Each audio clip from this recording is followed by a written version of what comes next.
Bayangkan ada orang simpan emas 1 kilo semata-mata untuk tunaikan haji bersama isteri.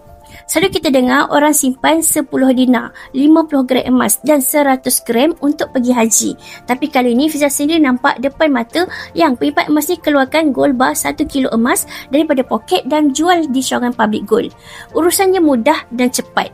Duit hasil jualan terus masuk ke akaun bank. Rupa-rupanya beliau nak bayar pakej haji VVIP yang bernilai lebih pada RM200,000.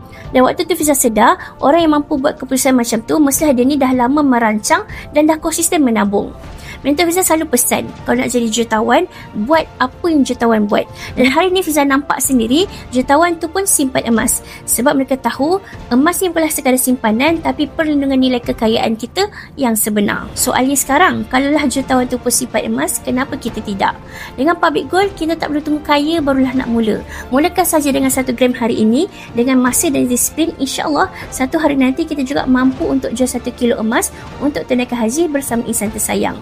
Bagi mereka yang berminat untuk mulakan tabung emas, boleh isi barang siap dekat bawah tu ataupun tonton video Fiza di pin cara mulakan simpan emas. InsyaAllah Fiza akan bantu dan bimbing sebaiknya.